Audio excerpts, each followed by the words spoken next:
what I want to chat today with you guys is what we've done. Zephyr has been evolving its security practices pretty much since the start. In fact, I think we had our very first security meeting the day after we launched the project at Embedded World. So security has been baked into Zephyr pretty much since the start. And this has been actually serving us well, quite frankly, in the sense that when the CRA Readiness, CRA information started hitting us last year, and we started looking at it, we were actually in a reasonable shape. And so what I'm going to do here is just give you a bit of an overview of what CRA is all about and what we're needing to pay attention to. And what it is, and then I'll talk a bit more about Zephyr and what we've done in Zephyr, and then some of the gaps. That's pretty much the structure of this today. So the CRA, or Cyber Resilience Act, came into effect in December of last year. And there's 130 recitals, 71 articles, and 8 annexes. And so it's a rather big piece of document, okay? And the heart of it is focused on improving the practices around security of products with digital elements. This could be hardware or software. And this term PDE, or products with digital elements, is a key term that you will see all over the place with CRA. Okay, and what they're trying to do is improve the industry's handling of vulnerability, reporting, and so forth, with the end consumer more in mind than it has been in the past. So, public interest in the first recital is the critical impact that they want to do, and because it's improving the economy, democracy, and consumer health and safety. There literally is, this is why they're trying to do it. And then when people put things out in the market, they want to make sure that people can maintain them and that they have a very varied use over time, and let them take the cybersecurity into effect. This is just right at the very start of this act in the recitals.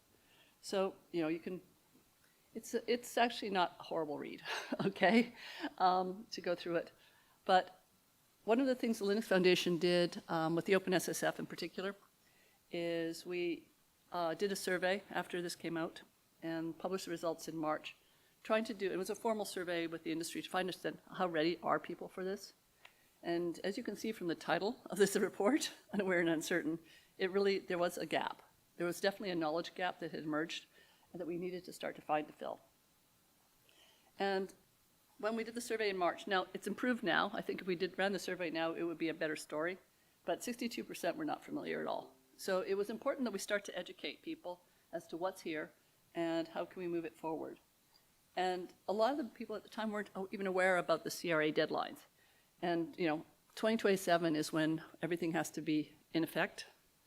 And so for those of you who want, here's your cheat sheet. It came into force last December. And then about a year from now is when the manufacturers must report. Okay, September of 26, people are going to be having to start reporting. So we've got about a 1-year timeline to get everything organized. And the governments actually have a lot, they have until June next year to actually start telling us a lot of things, because there's still a lot of open, ambiguous things like, what is the SBOM format for this? Who are the C-certs that open source stewards will report to? We've got open questions in this act for us to comply, but we should probably know everything by next summer that we need to know, or else hopefully they'll change the timelines on this. And then everything actually has to be fully applied in 27. So it's a pretty short ramp time for an open, for a government initiative, and it's going to really shift a lot of the industry. And some of the concerns are the complexity of the component safety and the timelines, I think, are the things I'm hearing now. And one of the things that I thought was a very interesting insight from the report was half the manufacturers are relying on the upstream projects for their security fixes. So when you think about that, when we start fixing things in Zephyr, there's going to be a lot of people relying on our security fixes and our security teams to basically get the information to them in a way that they can then consume and use. So just to make sure you understand what a project digital element is, it could be hardware, it could be software. Operating systems are obviously software. However, the Zephyr project is an open source steward because we do not sell Zephyr, okay? And so we fall under the steward restrictions and things. And so, like I say, we are non-commercial projects are not in their scope. Services and various exclusions. There's a lot of other legislation that's available right now in this area in Europe. And so if there's something already in place, the CRA is meant to be the underpinning if there isn't something more specific in mind, like for medical devices, for aeronautic, so forth, and marine. So there is harmonization that has to apply, and this is part of the whole reconciliation on the government side we're going to be watching emerge over this next year. And things that are products have to have something called a CE mark. The open source stewards and our project will not have a CE mark. That is one of the differences in how they actually look at things. And the mechanisms are being defined in the appropriate legislative framework, and those who are familiar with it, the Blue Guide has relevant information here. Now, for those of you who are following standards, there is actually a document out there that goes to all these ISO standards and so shows which of the clauses that are there are associated with which of the recitals. So you actually have a way of, if your organization is working with a lot of standards and they've got a lot of processes in place already, you can sort of harmonize it with what you've already got sitting there if you start looking at this. Someone did a very nice walkthrough of it all. My slides will be posted as soon as I finish this talk. The PDF is on my laptop. I just didn't quite get it uploaded onto the site before this meeting. So let's talk about what we're doing with Zephyr as an open source steward. We do have obligations under the Act that we have to follow as a project. And just to understand the terms that they use, we've talked about PDEs. The main stakeholder groups identified in the Act are developers, stewards, manufacturers, integrators, and distributors. And as you can see here, these are the ones with commercial interest, and these are the ones that are being held to timelines and certain implications. And then they talk about market surveillance and authorities, and this is where the Computer Security Incident Response Team, or CSIRT, and then the ENISA and the European Agency for Cybersecurity. These are the ones we're going to need to interact with as a project for notifications, okay? And like I say, pretty much they divide things into open source and commercial. And if there's no commercial interest, then we don't have quite so many of the restrictions we have to adhere to, including some of the tighter deadlines and some of the fines, literally, which I'll show you towards the end. And this is a nice little flow chart that was basically presented at FOSDEM in 24. So you can sort of see people have been thinking about this pretty well now. And, you know, if you're just contributing patches, you don't have to worry. And, you know, are you basically, is the development in the course of commercial activity? Again, that's not in the scope, then fine. But if it is, you know, are you monetizing the project? You're considered a manufacturer. And if it's a legal thing, if you're not monetizing it and you're a legal thing, you're a legal entity, which is the Zephyr project is, then we are considered an open source steward. And so that's how we've come to the understanding that we are open source stewards at this point, and this is what we're working towards to follow. And when you start going into the Act itself, you'll see various things of focusing on, this is Annex 1, trying to look at the cybersecurity based on the risks. Things should be available without known exploits. Default configuration should be clarified. The vulnerabilities need to be addressed through security updates. We need update mechanisms. We need to have attack surfaces and threat models. We've already got some of this stuff. And then once we actually know there's a vulnerability, we need to have proper procedures in place for handling them. Things like software bill of materials, which we have, security updates, which we do, publicly disclosing the information, which we also do in our release notes, as well as information. And, you know, and having a policy on coordinated vulnerability disclosure. We've had that now for over 5 years. Because we've been working with these things. So to a large extent, when you start looking at all these individual terms and try to figure out how does Zephyr map to it, we've actually got a reasonable story right now. And it's also important to understand when you're looking at this act that they look at it from the perspective of how important a product is and how much additional process is necessary. Things like critical products have more rigor, tend to involve money and lives, okay?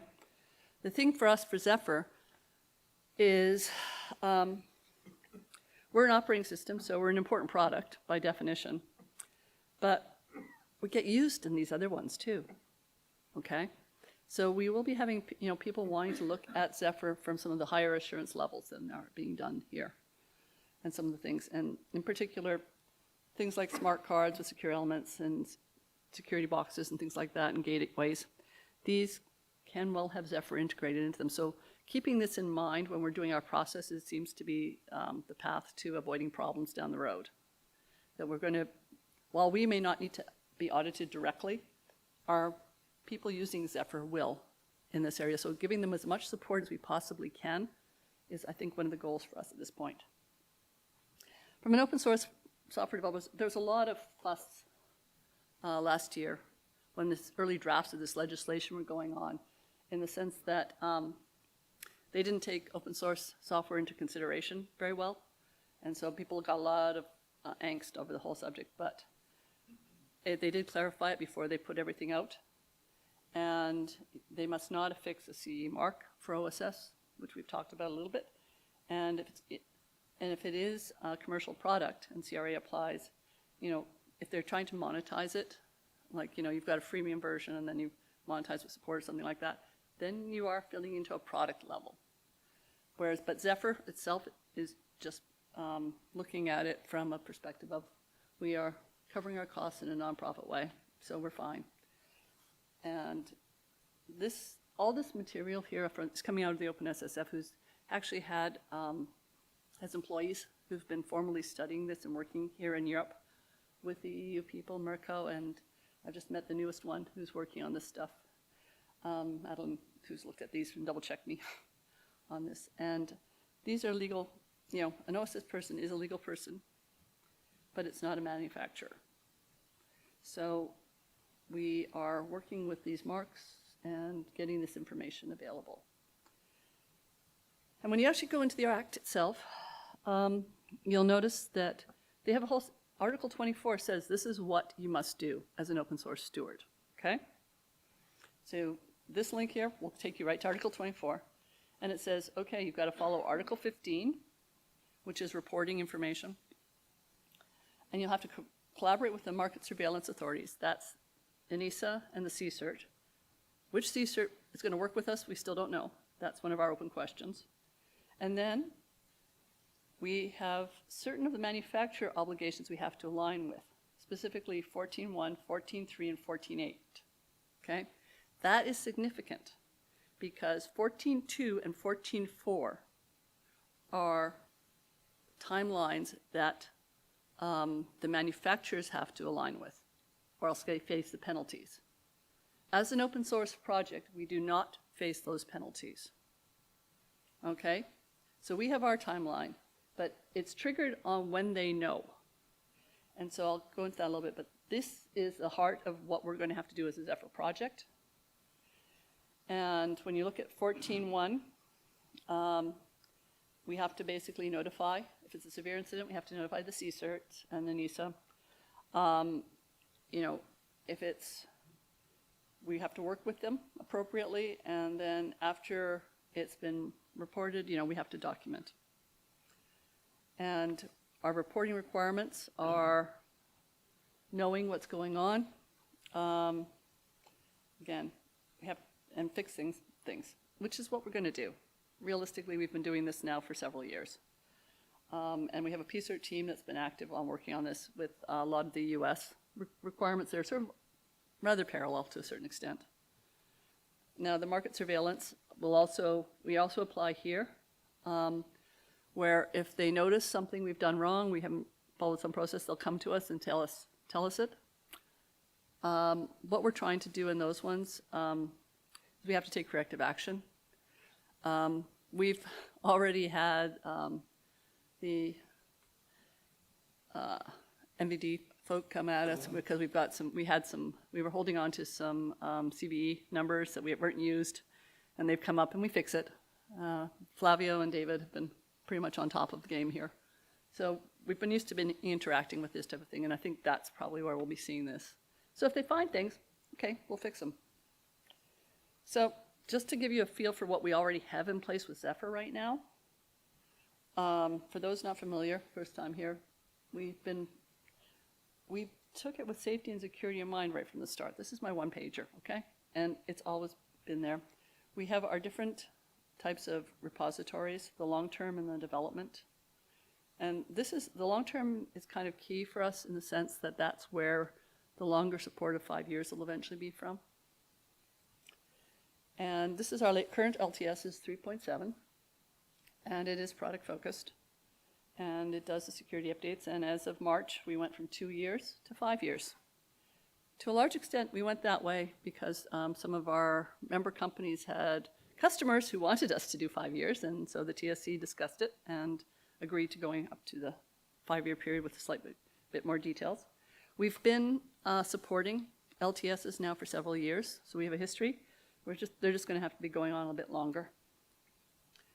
And our code base is a subset, and this is some of the things we're going to be doing more rigor on.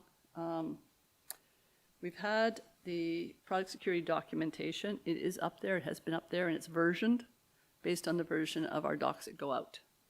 So we do have an ongoing process around doing secure development, secure design, and secure certification. And we have it documented publicly. And if you see problems with it, this is, come to our security working group and talk to us about it. And, help us flag it and fix it, okay? But this stuff is open and evolving, but it is version stamped against the version it goes out with. So you have a traceability as to what was known at a point in time. The project became a CVE numbering authority with MITRE back in 2017.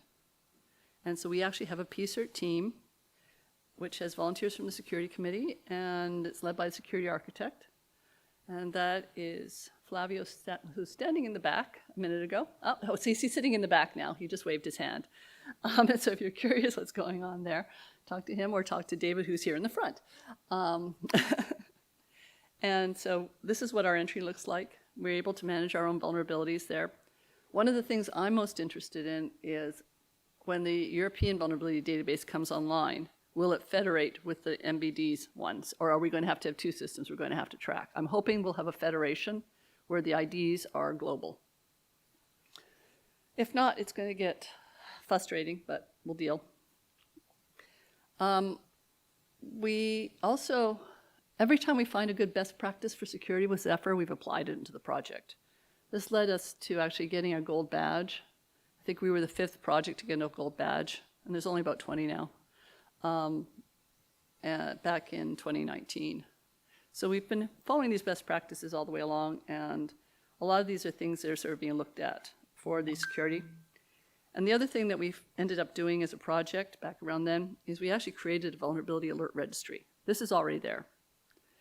And we sort of set a goal for ourselves that we'll fix an issue within 30 days and then give vendors 60 days to work on it. Product makers can receive these alerts for free by signing up for the registry. So this will effectively be a notification channel to manufacturers if they want to sign up. Because we're an open source project, we don't have signed contracts, we don't have anything else. This is our only way of communicating other than them monitoring our releases. So if someone wants to know what's going on, signing up for a registry if you've got a product and letting us know, we do need to know you have a product or you need to be a member. It's one of the 2 ways. But you can sign up for free without being a member so that we can push information to you when there's a vulnerability, which will let us have that communication we're going to need. And then then those product makers hopefully know their customers and know who they have to communicate with to follow this chain of notification that the CRA is expecting. In terms of software supply chain support, we've had SBOM generation since 22. And pretty much we have been using we can do source and build SBOMs, so we can be very precise about what actually is in your software. And the nice thing about it with Zephyr is it's just a few commands, and you can get it going at scale. You don't have to do too much, and you have all this automatic SBOM generation. Now, as we get a revised definition of what the SBOM is that the European Union is looking for, we will probably look at adding and enhancing some of the fields we're collecting, okay?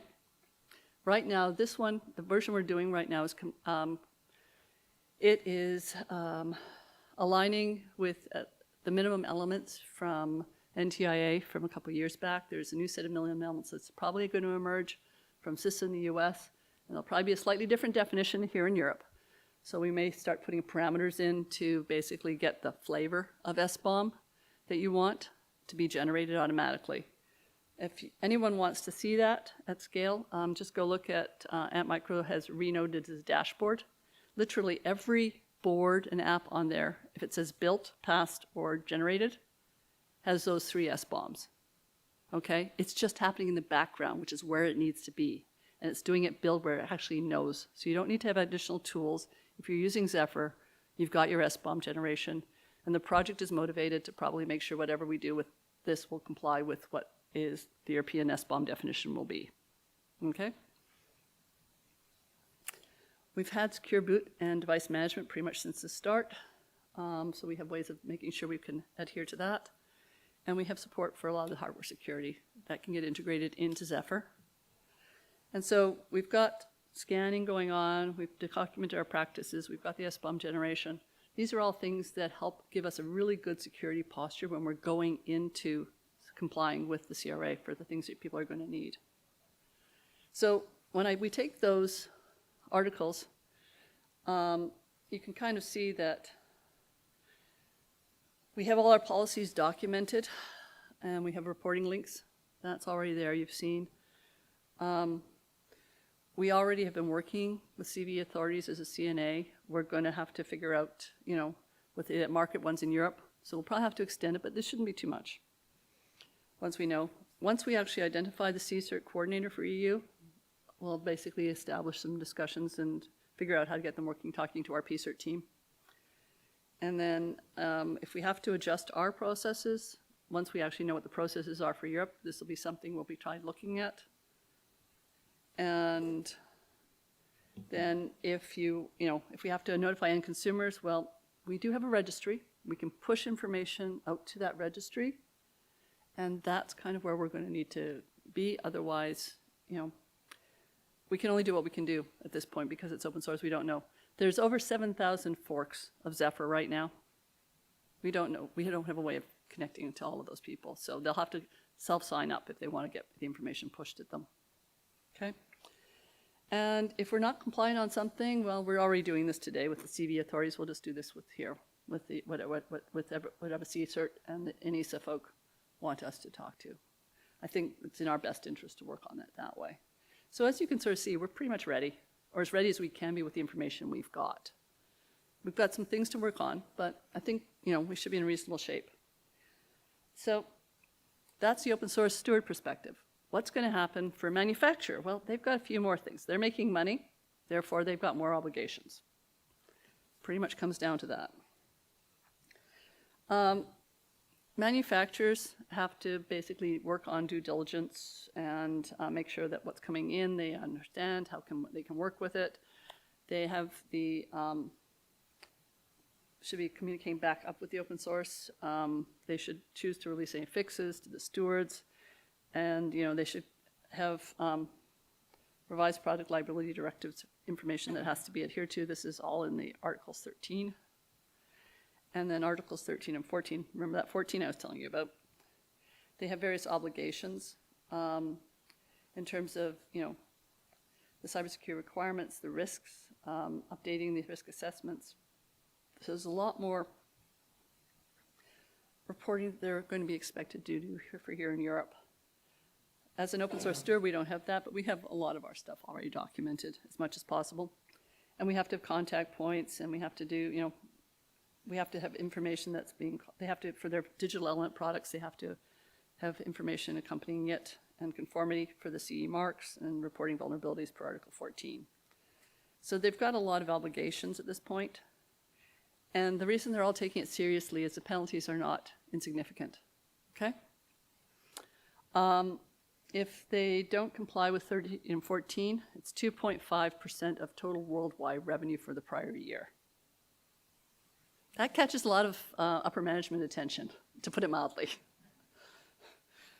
And so, and then if they don't comply with some of these other considerations, it's, again, 2% total income, and then if there's active misleading information, incorrect things, it's like, up to 1% and a 5 million euro type of thing, whichever is higher. And so they're paying attention to because of Article 64. And so that's rippling in. And then their reporting obligations, remember I said we're 14.1, 14.3, and 14.6. Well, 14.2 says that they have to do early warning within 24 hours. They have to provide a notification within 72, and then a final report no later than 14 days after an actively exploited vulnerability. So we've got that type of information. And if it's a severe incident, they also have a slightly similar timeline. Again, early warning in 24 hours, incident notification 72, and then a final report within a month. So they've got this timeline now, and that's slightly different than the timeline you've seen for Zephyr, right? However, the key is going to be the fact that I think it's when manufacturers are notified is when their timeline kicks in. We're going to have to keep in mind that it's different than the timeline when Zephyr is notified. Because a project with the project hats on, we have this timeline for us, okay? Which is 1 week we'll tell, whoever sends us a piece, we try to respond within a week. And if there is and then we try to have the fix in the project's repo within 30 days. And then we keep it under embargo for another 60. So it's a total 90-day embargo window for us. If you start looking at the what's going on with the obligations, this is Zephyr's notified, and we should have our fix available. If it's earlier, fine, we can notify earlier. We don't have to hold it to 30 days. But this is what we've sort of said we were using as a project to try to go for. And then within a month after that, they have to have the incident report out of the manufacturers. Okay?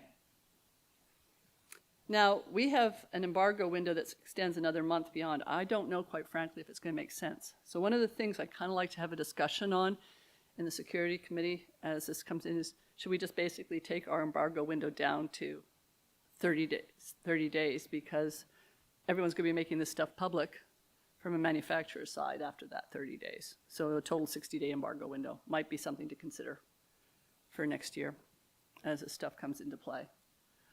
But I think it's important to understand that when the fix is available, we push something out to the manufacturers. That's when their clock starts ticking for their 24 hours, 72 hours, and 14 days or 1 month. Okay? And I think that's going to be the heart of some of the discretions.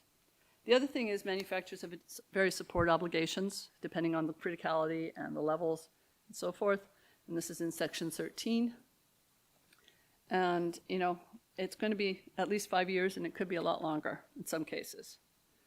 So one of the things that the project's already done is the TSC approved to extend our LTS to 5 years with different types of support at the later cycles. And so the one that came out is now sort of extending out. And so Anas gave me the slides, and this is what the TSC voted on, and we are going forward with that. So if you want to learn more about what we're doing with Zephyr and the readiness for it, there was a report that came out earlier in the year, and it talks about Yocto and Zephyr and civil infrastructure. These are 3 projects at the Linux Foundation that have been paying attention to this stuff and trying to make sure they were ready for it in different levels. And you can sort of read more about it there. And if you're interested in participating in Zephyr, obviously, you're more than welcome to come join us. And if you want to learn more about the CRA, the Linux Foundation and OpenSSF has actually put out a free course. It's about a 90-minute course. And you can enroll for free and just go through a lot more of the details about the CRA itself. Some of the slides I was showing you are from that course. And so, but anyone who wants to is more than welcome to do that course, and just make sure you're familiar with the terminologies before your management comes and talks to you about it. With that, I think I'm right at 30 minutes, and is there any questions people have? Thank you.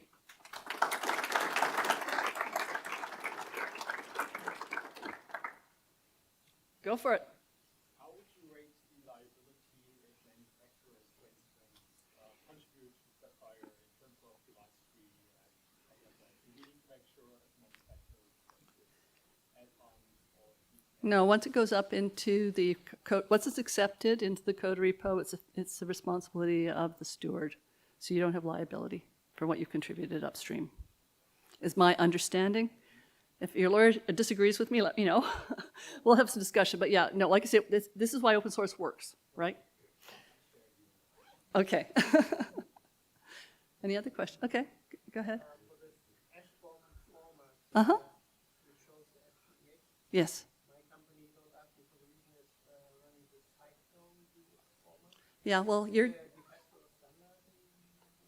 facto standard. so the Cyclone DX standard will not go to the level of precision we need for this. It only goes at the component level, and we need, for embedded and Zephyr, we need it to be at the source level. There are tools out there that will convert the SPDX from Zephyr into Cyclone DX, but you're going to lose a lot of information. You won't get the source file level information. So I'm sorry about that, but that was your, yeah. But anyhow, as you can see, it's pretty straightforward to generate with Zephyr at this point. Okay. Back corner, since you're. Uh-huh. That's why we ask for them to show us their product. Okay. And then we basically do a visual inspection of the product, whatever product they point us to. If it doesn't clear to us that yes, and then we ask them to tell which version of Zephyr is being used as well. We obviously don't have access to their images, but at least if they're giving us a product, it gives us a chance to understand. Or if they end up joining as a member, they don't need to give us a product. So those are our two ways of getting people onto the registry at this point. But yeah, bad actors was one of our considerations, and the only thing we could figure out to do was basically say, tell us your product. And that does filter a lot out. Go for it. Is there any motivation to have the default risk assessment of Zephyr? I'm going to turn to my security guys, default risk assessment of Zephyr. We've got our security we've got our threat, we've got our threats. Like when you mean default risk assessment, what do you, let's go explore that. Like, nowadays, every digital device faces a default attack surface. Yeah. As soon as you use an Ethernet connection, you basically enroll to 58 threats. Yep. And everyone who builds a device would have to come up with this list over and over again. And it would be nice to have a shared list of risks. When you turn on, like if you compile Ethernet into the OS, Yeah. you basically have these 50 risks and you have to assess them and as manufacturers Our threat model. demonstrates how you act. Yeah. We do have some threat modeling that's already been done at the project, and it's in our documentation. On the other hand, I think that sounds like a really good thing for us to aim for as some contributions for next year into our documentation as people. So if anyone's interested in participating, just join us on the working group and let's start sketching this out and trying to build some group consensus about what these things look like, because there are weaknesses we can certainly take advantage of. Good idea. Yes, David? So one thing I will add, everything I have seen so far about the CRA has been on the obligations that various parties have. And the question that may need to come up similar to this is, are there things that we can do as a project that help the other people? When you say So other people, who are we thinking here? I'm thinking particularly manufacturers. Yeah, that's kind of what I was trying to go at with the project stuff that we can do to try to make it better. Yeah, I think it's good. It is. And I think it's studying what the manufacturers need and then figuring out what we can do as a project or collaborate on in the project to help make it easier for this stuff to move forward. Okay, go ahead. Let's say you have a product that runs Zephyr, but the manufacturer actually gets the vulnerability report, so they can exploit in their product. Yep. And for them, actually, the timeline already starts to... Their timeline starts early without us. Yeah, and then they should report it back, I guess, to Zephyr as well. Like, Yeah. hey, there's a thing, they might mitigate it, fix already, or And then hopefully they'll contribute it upstream for us too. yeah, so that would be the most beneficial point, but there might be some differences in the patches. How do you think Yeah. version management is built in your SBOM than Well, their SBOM and how they report it back? so their SBOM is whatever they've shipped, and that's why it should be generated for whatever they build. Our SBOMs are what we put out in our tip of tree and what is there. And so as you config things differently, different files make it in. So realistically, that's why we want to have this stuff automatically coming out of the builds, okay? Because that'll give you the most precision.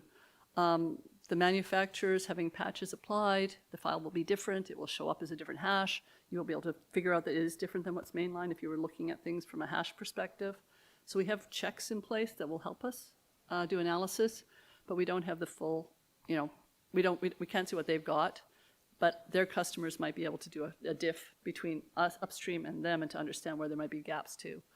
Hopefully though, as part of the notification, they will let us know, and some of the clauses refer to encouraging them to let the upstreams know, and then we can work on it with them under obligations. So the follow-up, is there a risk then that they need to expose this sort of issue out there, and then other manufacturers are not yet up to their... Right, and the other they'll be ahead of the other manufacturers, and then that 30-day window that we've got is we'll probably notify them under the other manufacturers who have listed under embargo with our policy at that point. So if a manufacturer learns about it through their customer, fixes it, tells Zephyr about it, ideally contributes the fix, we'll probably then do the notification after that. Go for it.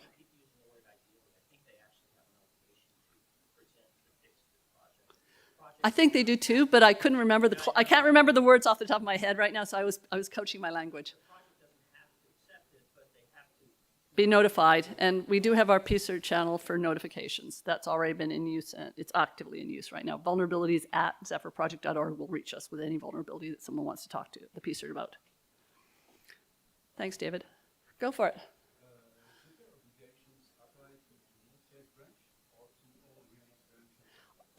So the obligations, our support structure is publicly documented, and what we support is the LTS and then our current release. So we will do supports on the current release and the one prior and the tip, and then the LTS for the longer period of time.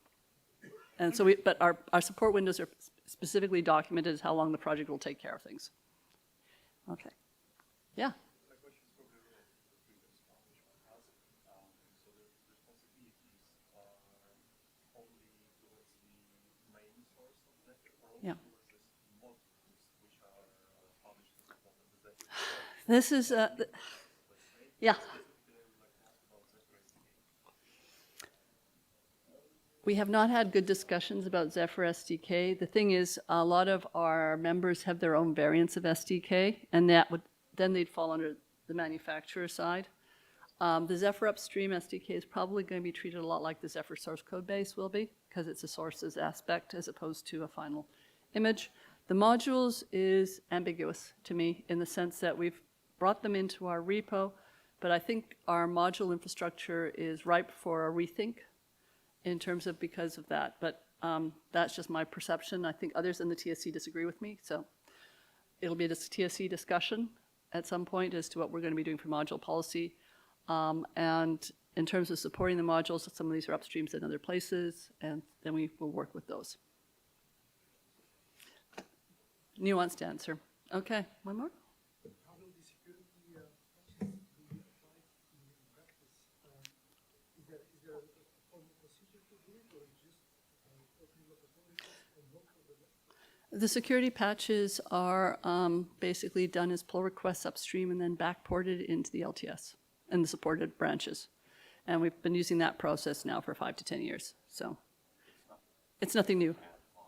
No, it isn't ad hoc. There's tracing and everything else. Go ahead, stand up and tell. There's a direct association between the security advisory and what pull requests is. I mean, this is provided, it's reported as a vulnerability. If we just take through the pull requests and leave it at that, it's not going to trigger any kind of notification. Nobody knows that it's a security fix. Yeah. Okay. And then when we publish out a release, we list our CVEs. And this is the number of vulnerabilities, and so then you know that these things have been fixed if you're seeing it when it's out of embargo, that these are where it's been incorporated. Okay, and when I think that's pretty much taking me up to my 40 minutes. So thank you very much, everyone, and give it a chance.